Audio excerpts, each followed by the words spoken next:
Okey, saya Ania Syafiqah binti Muhammad Faiz selaku kepada pengisi forum anda pada hari ini. Okey, sebelum tu saya ingin puan untuk memperkenalkan diri terlebih dahulu. Hai, Assalamualaikum. Nama saya Nafati Fatisha binti Ruzama. Saya telah memegang watak sebagai guru taska iaitu bernama Syainur Zina yang berumur 55 tahun yang berkhidmat di alam guru taska selama 15 tahun. Okey, seterusnya puan pula. Nama saya Jelita Musaref. Saya dalam panel forum pada hari ini. Saya memegang watak sebagai ibu, namanya Nur Danila, umur 37 tahun. Okey, puan pula. Nama saya Agana nama Pak Ananan. Saya memegang watak sebagai guru tadika yang bernamanya Shen Bagabadi. Pengalaman selama 20 tahun. Okey, seperti yang anda lihat bersama-sama dengan saya hari ini adalah merupakan seorang ibu. Kita ada juga guru-guru taska dan tadika di sini. Ketiga-tiga panel kita pada hari ini merupakan seorang yang berpengalaman dalam pendidikan awal kanak-kanak namun mempunyai peranan dan watak yang berbeza. Okey, pada saya ada beberapa soalan yang berkaitan dengan tajuk forum kita pada hari ini berkaitan dengan kajian analisis penerapan nilai kerohanian dan moral dalam pendidikan awal kanak-kanak. Okey, sebelum itu saya ingin mengajukan beberapa soalan. Okey, Puan Nur Danila selaku ibu, soalan yang pertama ialah pada pandangan Puan, apakah maksud nilai kerohanian dan moral dalam konteks kanak-kanak pada usia sifah hingga 6 tahun? Baik, terima kasih untuk atas soalan.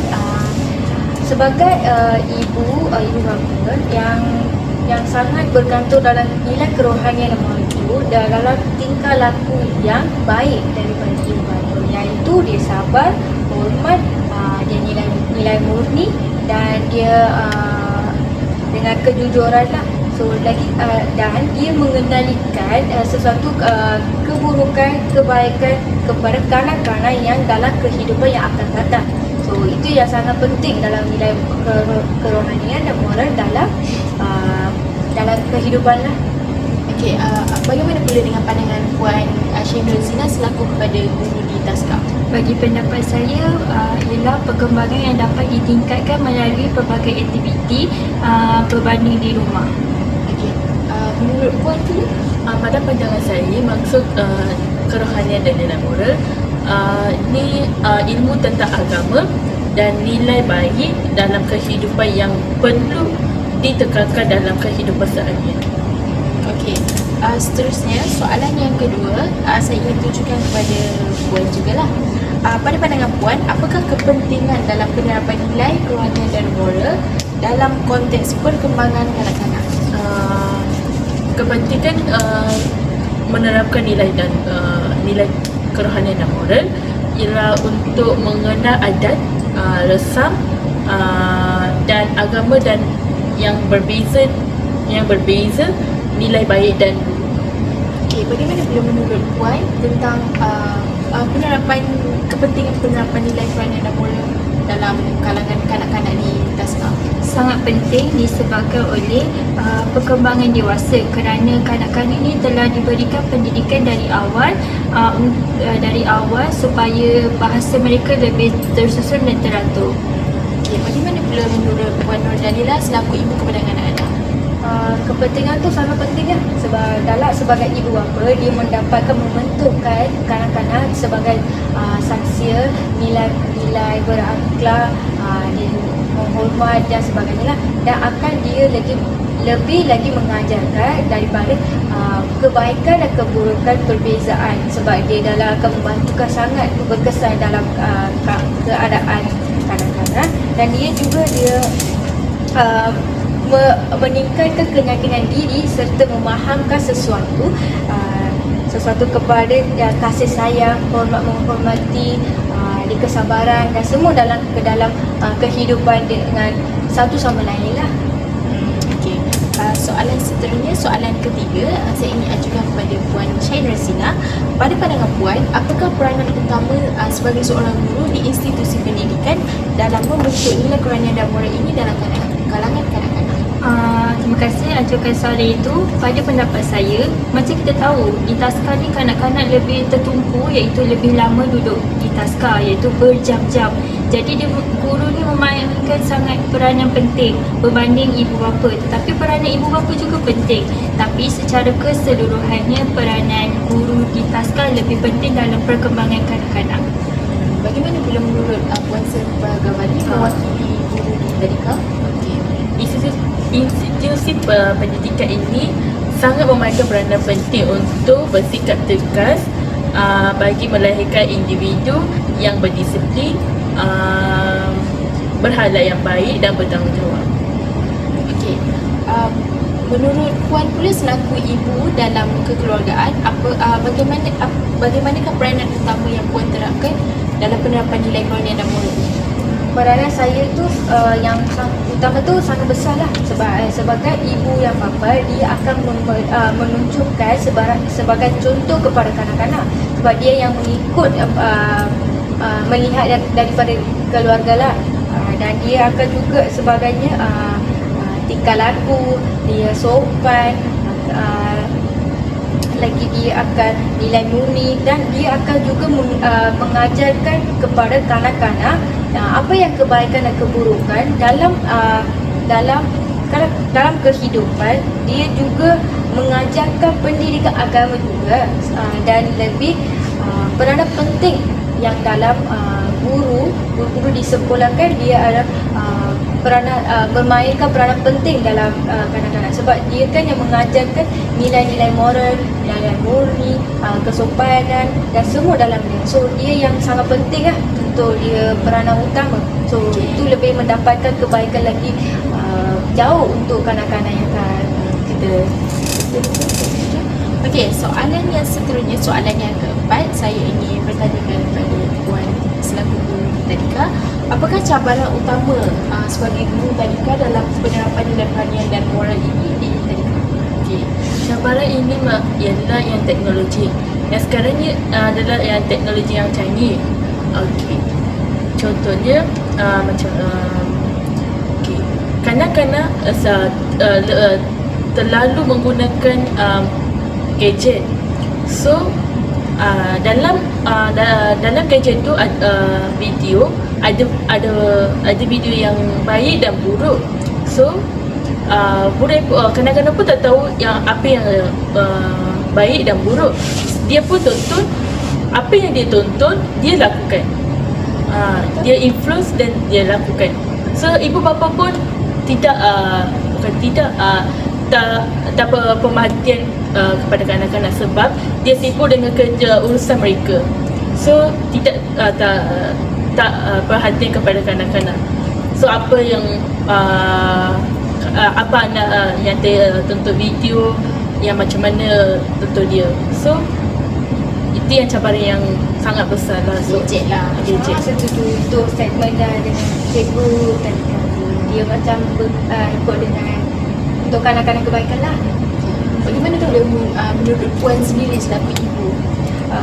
Cabaran utama tu sangat besar lah, sebab dalam kepada kanak-kanak kan, sekarang dia dah banyak bergantung dengan gadget, dia akan memberikan kesan, akhirnya dia berikan kesan buruk lah, sebab dia kan tidak berkomunikasi dengan keluarga, dengan dia akan menghilangkan fokus dalam pembelajaran, mengurangkan leka dan sebagainya. Itu memberikan kekurangan pembelajaran dalam kanak-kanak.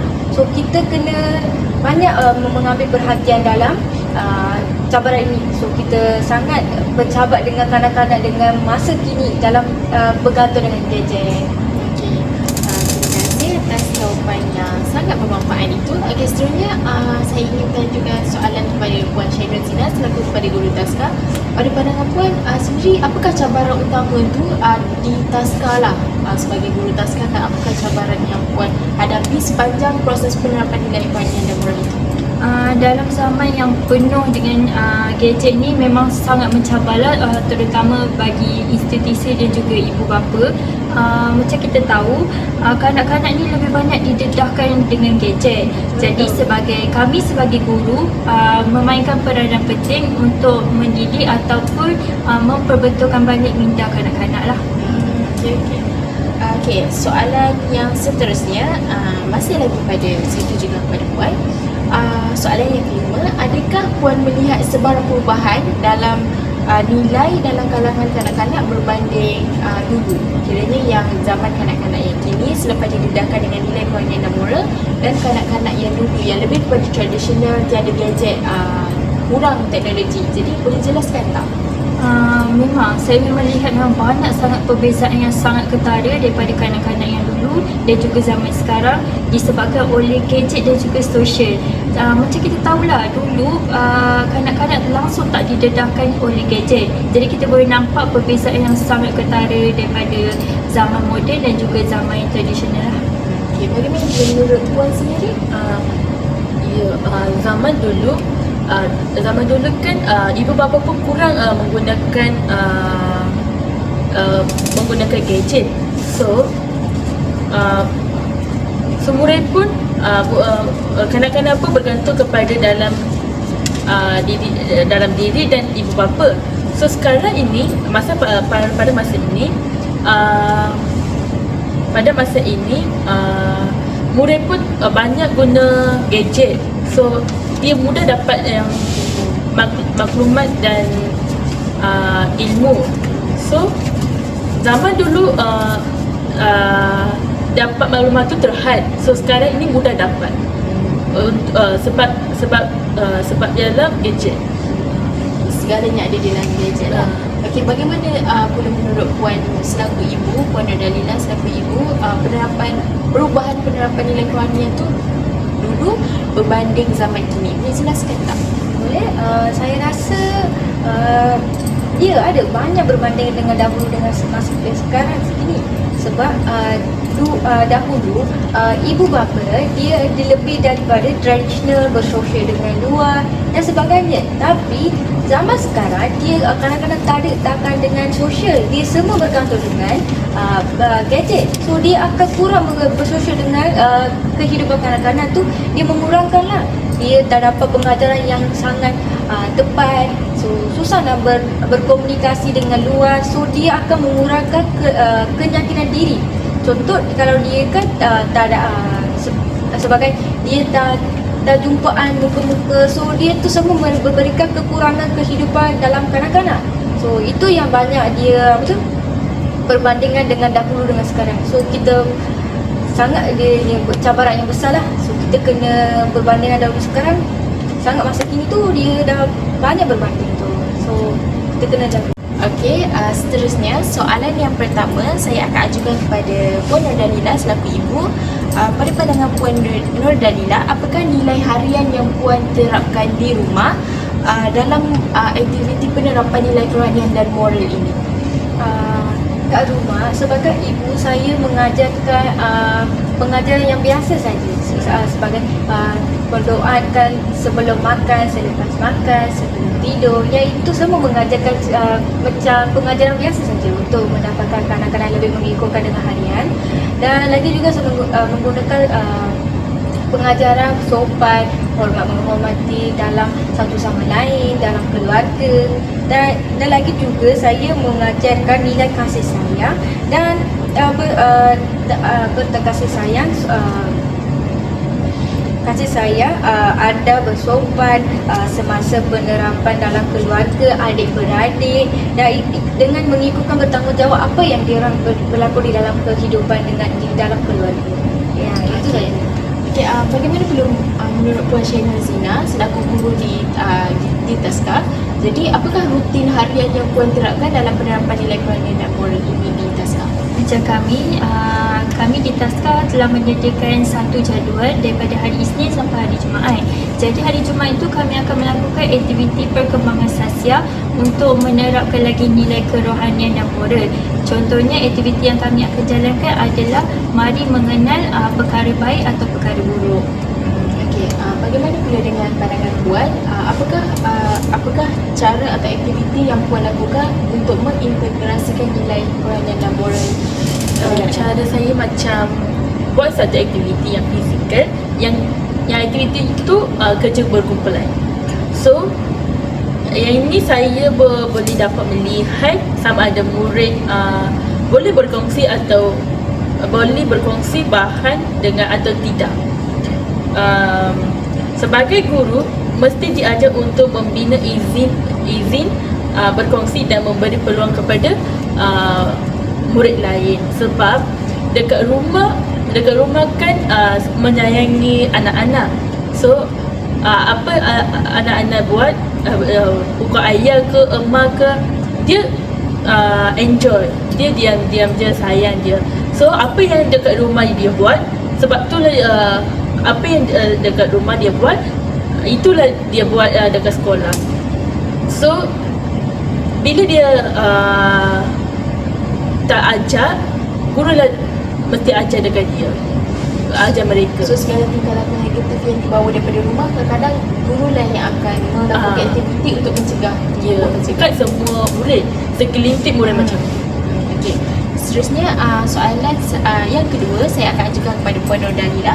Bagaimanakah kaedah atau strategi yang Puan gunakan bagi mengajarkan satu pengajaran tentang konsep kerohanian dan moral kepada kanak-kanak? Pada pandangan saya, peranan ini dia bergantung banyak dengan pengalaman daripada ibu bapa. Apa yang dia dapat mengajarkan dengan kanak-kanak, dia lebih kepada kefahaman, dan dia lagi pengajaran secara cerita dan pengalaman agama dan kisah-kisah agama macam tu. Contoh, dia akan tidak bergantung dengan banyak mengikutkan apa yang mengikut dengan kanak-kanak untuk apa yang mendapatkan kefahaman lagi senang untuk dapat diorang untuk membawakan pengalaman ini untuk dalam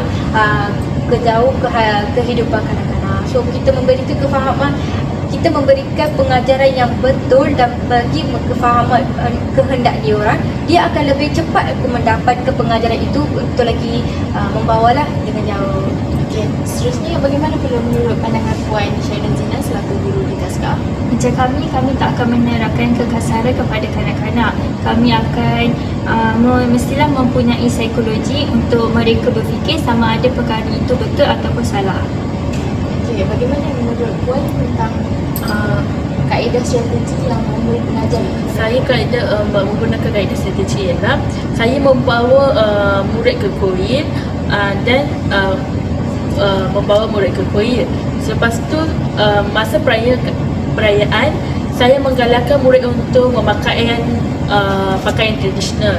Lepas tu saya mengenalkan makanan yang tradisional yang sihat. Lepas tu selain itu saya mengajar kerohanian dan moral melalui cerita-cerita yang ditonton, atau kita kan ada banyak cerita-cerita yang zaman dulu. So kita tanya, kita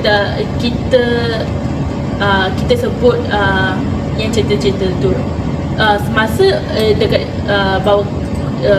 bawa murid ke koin. So sebab itulah murid dapat mengambil nilai moral dan menjadikannya sebagai teladan untuk berkekalan tingkah laku. Seterusnya, soalan yang ketiga saya ingin ajukan kepada masih lagi pada Puan Saini Bagabandi. Okey, soalan ketiga, bagaimanakah cara Puan dalam menangani konflik ataupun tingkah laku negatif yang ditunjukkan oleh kanak-kanak di tadika? Okey. Yang ini itu kadang-kadang saya menegur murid tegas sebab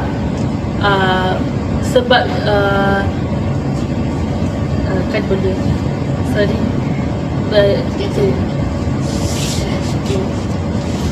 kadang-kadang saya menegur murid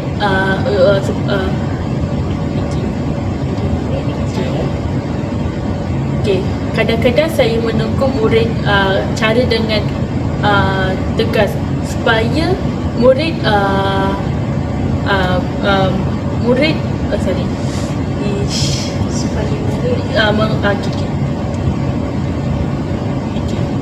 kadang-kadang saya menegur murid dengan cara yang tegas supaya murid mereka mendengar hal-hal saya. Sebab murid yang sebab dekat rumah, contohnya dekat rumah biasa kalau okey ni dah sorry. Okey, soalan yang seterusnya, soalan ketiga, bagaimanakah cara Puan selaku guru di tadika dalam cara bagaimana Puan menangani konflik ataupun sebarang tingkah laku yang ditunjukkan oleh kanak-kanak di tadika? Okey. Kadang-kadang saya menegur murid dengan cara yang tegas supaya mereka mendengar arahan saya. Okey,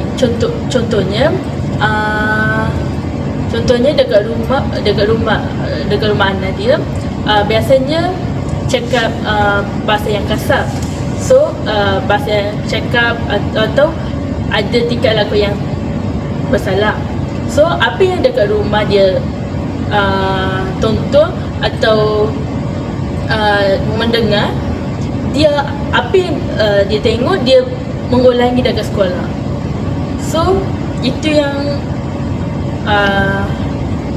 apa dia? Jadi kiranya Puan menggunakan pendekatan yang tegas lah untuk menangani Ya. Bila saya cakap baik macam tu dekat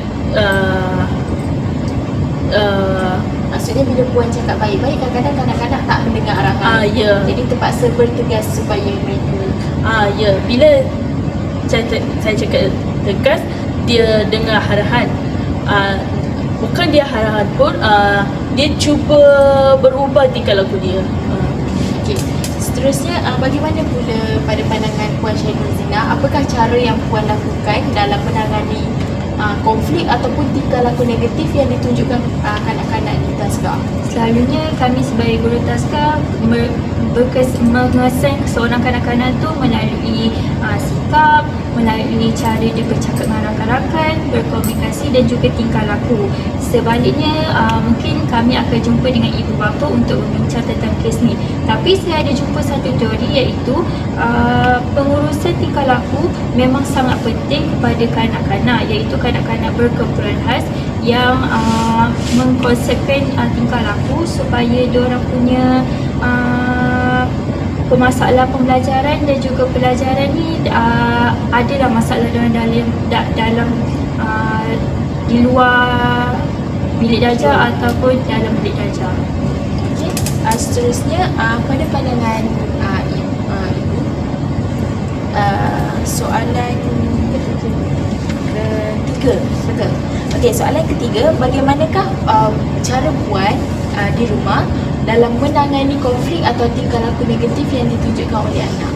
Memang kita kena banyak bersabarlah dalam guru tadika dan guru taska yang itu. Banyak kita kena sabar sebab dia kalau kanak-kanak menunjukkan perangai yang negatif, ibu bapa lebih mengelakkan cepat kemarahan, dan ibu bapa juga boleh mengajar pengajaran secara pengalaman dan kefahaman punca balik apa yang dapat untuk kanak-kanak, dan itu juga menunjukkan apa yang untuk nampak keburukan untuk kanak-kanak, dan itu juga ibu bapa tak memaksa kanak-kanak cuba memahami.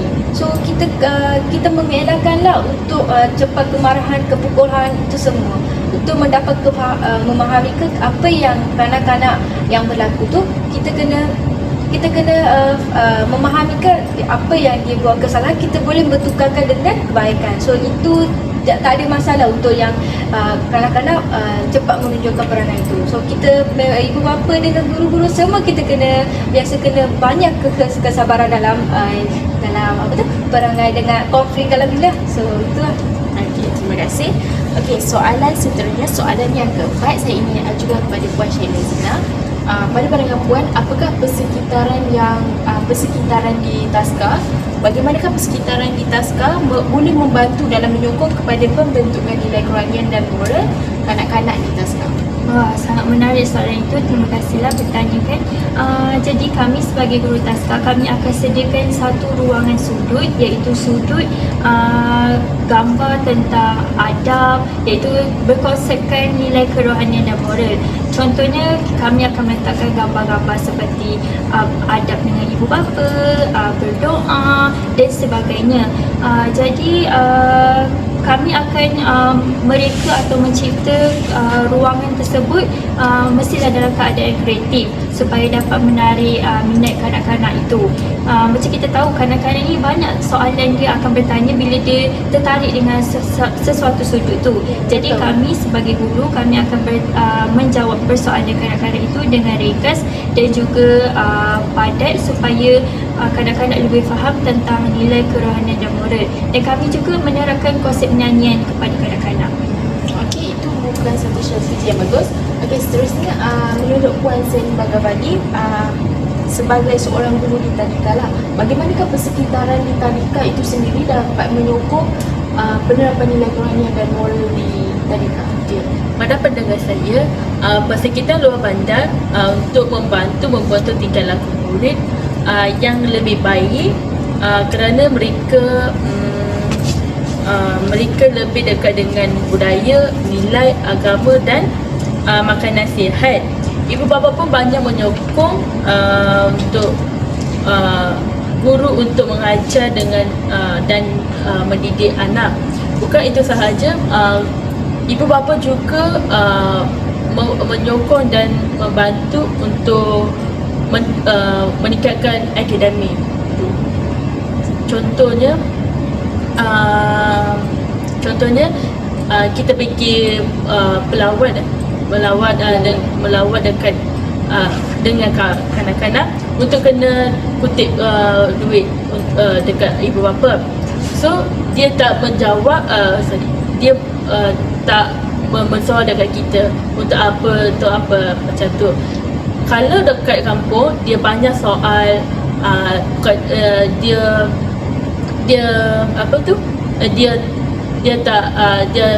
dia tak galakkan anak dia pergi melawat macam tu. So compare dengan kampung, luar bandar yang best lah. Okey, seterusnya soalan yang kelima.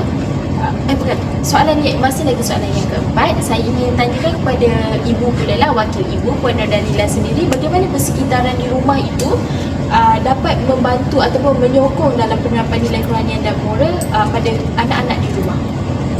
Ya, saya setuju dengan guru tadika yang macam tu sebab saya rasa ibu bapa yang menunjukkan contoh teladan untuk kanak-kanak yang contoh teladan yang baik untuk kanak-kanak untuk bukan sahaja dia secara bercakap, berteguran, itu saja bukan dia akan memberikan contoh. Itu juga perlu memainkan peranan penting dalam menjadikan contoh yang baik kepada kanak-kanak dan itu juga ajar apa yang pesan dapat kepada anak-anak. So yang dalam kehidupan keluarga tu, ibu bapa yang sangat mengutamakan memberikan contoh kepada kanak-kanak yang membawakan dengan baik untuk menunjukkan dengan baik-baik. Dia tidak akan memberikan terlalu cepat dan tidak terlalu dengan keras. So itu yang sangat penting dalam persekitaran dalam keluarga. Okey, terima kasih. Okey, soalan yang kelima, masih lagi kepada Puan Nordalila selaku ibu. Okey, pada pandangan Puan sebagai ibu, apakah cabaran utama dalam mendidik nilai kerohanian dan moral pada kanak-kanak masa kini? Cabaran yang masa kini tu sangat besar sebab masa kini dia kan ada berdalam gadget juga, tapi dia lagi yang sekarang tu media sosial. So media sosial tu dia dah sangat kuat agar macam pendidik kanak-kanak boleh berlaku kesan buruk dan baik. Dia akan tahu apa yang dia kebaikan dan keburukan, dan itu juga menunjukkan kekurangan kefahaman dan memahami pembelajaran nilai moral, nilai kerohanian dan semua dia kurang dan sangat susah untuk mengajarkan dengan cepat. So itu juga susah dan berkomunikasi, tenggaran dan anak-anak tidak mengikuti arahan ibu bapa dalam keluarga. So kita banyak kena memberikan secara dengan betul lah untuk membawakan anak-anak kita dengan berjalan dengan baik, sebab dia susah nak mengikut dalam kita orang berkomunikasi kan, sebab terlalu dia orang dah gadget kan. So kita kena sabar-sabar dengan mengikut membawakan anak-anak dengan perjalanan dengan baik. Okey, terima kasih atas jawapan yang sangat baik itu. Okey, soalan seterusnya masih lagi soalan 5. Pada pandangan Puan selaku guru di Taska, apakah cabaran utama sebagai seorang guru dalam mendidik nilai Qurani dan sosial dan moral dalam kalangan anak pada masa kini? Macam jawapan yang saya cakap tadi, sama je. Gadget dah menjadi salah satu punca kenapa kanak-kanak ni selalu didedahkan dengan gadget. Jadi memang sangat mencabarlah, menjadi satu punca untuk kita sebagai guru untuk disiplinkan balik kanak-kanak itu. Okey, bagaimana pula menurut Puan selaku guru di Tadika? Apakah cabaran yang Puan hadapi sebagai seorang guru dalam mendidik dalam menerapkan nilai kerohanian dan moral dalam kalangan kanak-kanak? Pada masa kini, ramai ibu bapa sibuk bekerja sehingga anak dijaga oleh orang lain seperti nenek, datuk dan pengasuh. So, keadaan ini menyebabkan ibu bapa korang tidak mengurangkan memahami dan perkembangan kanak-kanak mereka. So, ada segelintir ibu bapa guru message dengan ibu bapa pun dia tak tengok, tak balas pun, sebab dia mengutamakan urusan mereka. So dia mengutamakan kerja dia. So kita kena guru macam mana sebut okey, anak dia apa yang tingkah laku dekat buruk ke apa ke dekat sekolah, ibu bapa tak tahu pun macam mana anak belajar dekat sekolah, tingkah laku macam mana dekat sekolah. So kita kontak guru kena kontak ibu bapa tak boleh. So macam ni dekat sini ibu bapa kurang perhatian dekat kanak-kanak. Okey, soalan yang terakhir saya ajukan kepada Puan Nordalila selaku ibu. Okey, pada pandangan Puan, sejauh manakah sistem pendidikan pada masa kini boleh menyokong kepada pembangunan nilai kerohanian dan moral? Saya rasa ada. Dia ada dalam sekolah, dia akan mengadakan kelas-kelas moral, kelas Islam, dia sebagainya. Dia akan mengikutkan pengajaran dengan secara kebaikan, adab, sopan, bertanggungjawab dan lagi kejujuran, keyakinan diri. Itu semua yang mengajarkan dalam kelas-kelas dekat sekolah, yang tu memainkan peranan penting untuk dalam membawakan kanak-kanak dengan baik. Dan itu juga dalam guru-guru mengajarkan Al-Quran agama. Dia ada juga kelas-kelas ada panduan hingga kiaga dan untuk membantukan kanak-kanak lebih kepercayaan dengan agama, dengan dia Tuhan, dan dia mengikutkan dengan lebih baik untuk dia kehidupan kanak-kanak. So itu lebih memberikan kesan yang sangat baik lah, yang besar untuk mendapatkan kanak-kanak untuk lebih baik. Okey, terima kasih. Okey, soal seterusnya Puan Syainuzina, menurut Puan sendiri sebagai guru di Taska, bagaimanakah kurikulum Taska boleh menyokong kepada pembangunan nilai kerohanian dan moral? Pada pendapat saya memang sangat bagus. Macam semua orang tahu Taska ni dalam pemantauan JKM, iaitu Jabatan Kebajikan Masyarakat, yang sangat ketat. Kami ni dikawal sangat ketat dalam proses dia. Jadi memang dapat menerapkan pembangunan kerohanian dan moral kepada kanak-kanak. Okey, seterusnya bagaimana pula menurut Puan sendiri selaku guru di Tadika, bagaimanakah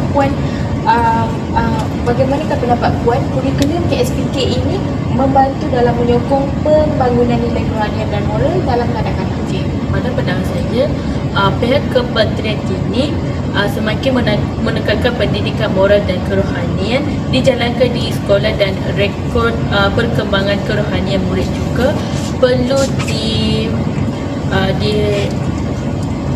dia hantar kepada PBD. Hal ini menunjukkan bahawa pendidikan moral dianggap semua sebagai anggap sama penting dengan kemahiran 3M.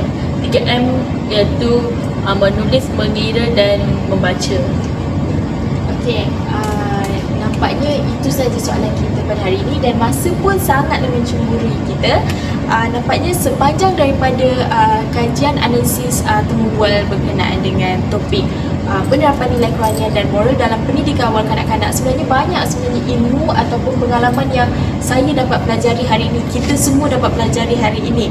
Sebelum ini saya hanya menganggap sebagai pendidikan moral, sebagai contoh pendidikan moral ataupun penerapan nilai dan moral ni hanyalah sebagai satu subjek dalam sekolah. Seperti yang kita tahu, dekat sekolah kan kita ada terapkan dengan subjek pendidikan moral dan pendidikan Islam dalam keagamaan. Tapi sebenarnya pendidikan nilai dan moral ni perlu diterapkan sejak azali lagi. Kiranya kanak-kanak waktu kecil lagi mereka perlu diterapkan dengan penerapan ini. Okey. Sekian itu saja soalan dan jawapan yang telah kami kongsikan. Semoga jawapan dan pengalaman segala ilmu yang kami persembahkan hari ini dapat memberikan pengajaran dan juga satu ilmu yang baru kepada anda semua. Sekian, terima kasih. Terima kasih.